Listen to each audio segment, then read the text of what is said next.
Hey everybody, Rachelle Jones Luncheon Live. Oh, we've got that little, there we go. Luncheon Live 11:45. What is it, Friday, the 23rd of August. Thanks for joining to all of you who are here. Today I have so many things on my mind and so many things going. Hi Cheryl.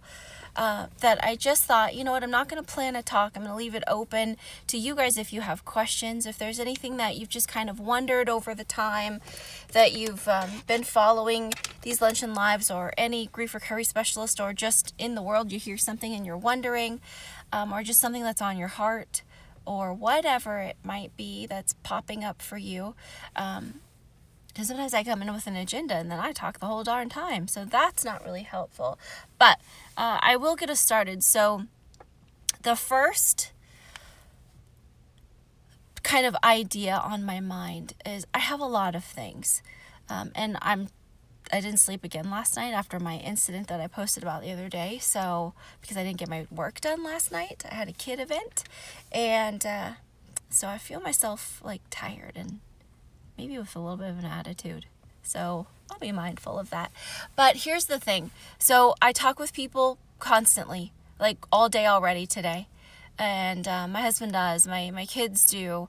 And here's what happens. They come up to me and they want to talk with me about something else, somebody else, something's going on with somebody else. And I say, that's really painful. Is that really bothering you to watch them go through this situation? Hey, Manelli. And they say things like, oh, no. I mean, I don't get bothered with that kind of stuff. I just do this, and I just do this, and I just do this, and I do that. And I just don't really feel things, and I just don't. And I'm always like, that's awesome. But there's a reason that it's on your mind that you brought it up to me. Well, I'm just kind of built this way. I just don't really think about things. Okay, awesome. So you found a way to not, this is what I'm thinking. You found a way to not be human and to not feel anything. Awesome. Apparently this person is, though, and you have no idea how to help them, which is why you're bringing their story to me. You have no idea how to help them because you have lost your ability to be human. There you go, my friend. There's a reason for you to come into my class. It's about not expecting the person who's going through something, who's hurt, who's buried, who's just under loads of emotional turmoil and weight. You want them to suddenly find their way to clarity and come work with me when you are well and you have the ability to connect with them.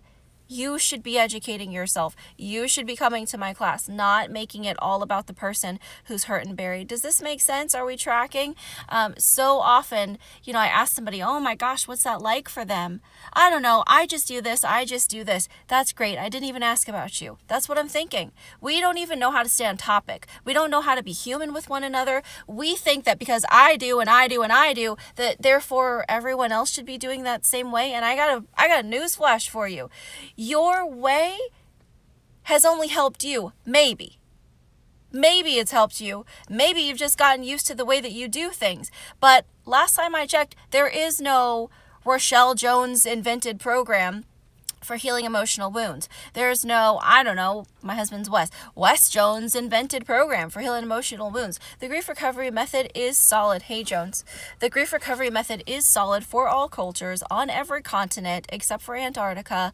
It's been around for 40 years. It's the only proven by science to be evidence-based, proven, effective method for helping people deal with their wounds.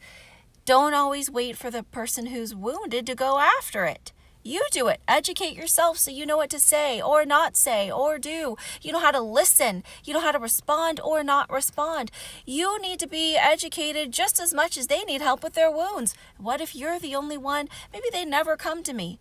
Are they just condemned to pain for the rest of their life? I do follow some pages on here, and it's some kind of play on a forever broken heart, or my heart's always going to be broken, or I'm always... That's because you don't know the tools. You could choose to stay hurt. You could choose to have your leg bleeding all over the place for the rest of your life, or you can get sutures and go to a specialist who knows what to do for you. But believing that your way, because it's been passed down from generation to generation, is correct, is not correct. It's not even helpful. Go to the method that is helpful. Find a specialist. Find some way. So my husband was talking to me a little bit about, actually I've heard this morning too at a meeting I was at, about dwelling. Well, I don't dwell in my pain. This is going on with this person, but I don't dwell. I mean, I've had my stuff too, but I don't dwell in it. What does that mean? So you look up a dictionary definition of dwell, and what would you find? Dwelling. A dwelling is a home, a apartment, a place of rest, a place where you live, a house. That's where we dwell. We call that our home. So when you're talking about emotions and about dwelling in emotions, you don't sit there. Okay, great. Where do you go? Instead of sitting in your emotional wounds, where do you go? Do you go to the bar for the weekends? Do you just go get crazy busy with friends for the weekend? Do you go try to serve the community for the weekend? That's awesome. That's really great. But guess what those are? Those are just short term. They're not going to last forever. In fact, you're going to find that your heart is naturally going to send you back to that old unresolved emotional wound, because there's a wound there. There's a crack inside your dwelling. And your heart's like, come on, I'm trying to get your awareness. I'm trying to get your attention. Go back and fix that crack. We're about to have a massive flood if you don't pay attention to this. And then, society says, well, don't dwell on it. Basically, don't live there. Well, you're not trying to live there. Your heart's trying to get your attention. And if you don't pay attention, it keeps going back until you heal it. That's what emotional wounds do. They don't disappear forever until you heal them forever. That's what the grief recovery method does. Hey there, thanks for joining. So, you just got to be willing. This is just an open Q&A, by the way. So if anyone has questions, anything that they're wondering, they're just things that I hear all day long in just about every conversation that I have. And we're not getting it. It's not out there enough. It's not out there enough. You guys aren't getting in the classes enough. Oh, what is this little red button? Does that mean I have a question here? Nope. To receive a response to show it. Oh, it's a wave. Well, that's new. It shows up differently. Thank you for waving. That was really cool. So yeah, that's kind of where I'm thinking today is you, the well person, right now, when you are not aware that your life is hurting you in a million different ways, come in and learn these tools so that you are certain that you're your best, most healthy, most well you. So, it's about emotional wellness, emotional fitness. You got to learn how to do that in the first place to actually remain fit. Then you got to practice it. And then, so do it so that you're your best you. Do it so that anyone you talk to, you're your best you with them, for them as well. That you're actually helpful instead of harmful. Because anytime someone says, it starts with telling the truth about yourself. Picked up my dry cleaning today. How often does this happen? I picked up my dry cleaning today, and the woman who I'm getting, friendly with, I'm seeing her more often. And she says, hey, how's your day today? And I said, I am not sure what's going on, but I am so tired today. And, but you know what? Thanks so much for asking. How are you today? Practicing telling the truth like that. Don't say fine, don't say good, don't say okay. Maybe you are in that little, sprinkle of time, but overall, what are you feeling? Tell the truth about your emotion, what you're actually feeling. You don't have to tell all the facts of why you're so tired or why you're run down or why whatever is going on. Practice telling the truth. Does this make sense? Who's getting this? Who has questions? Who has a situation or a scenario that they're curious about or wondering about, or that they've lived or experienced? I don't know. Basically, we've got to learn how to be better humans to one another. I've got to tell you, I live in a population, I'm going to say the church, right? Christians are tough. They're mean to each other and they don't even know it. Christians tell each other to find the good, find the joy, yeah, Jones, you do know why I'm so tired. And it's not for what people are probably thinking. It's because I need to do grief work and I'm not sleeping until I get it done.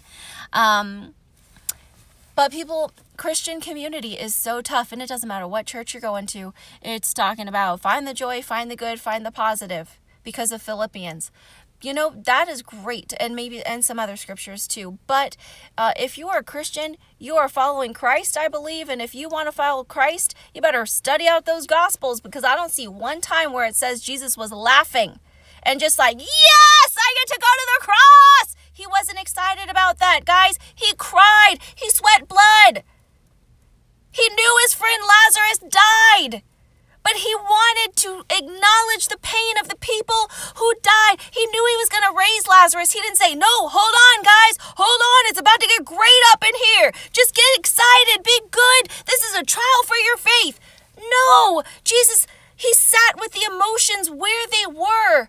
And then he would go do his miracle if that's what he was going to do. So for everyone, if you are based in a Christian church or a Christian religion, you better study out Jesus and the realness of Jesus and the emotion that he displayed all the time.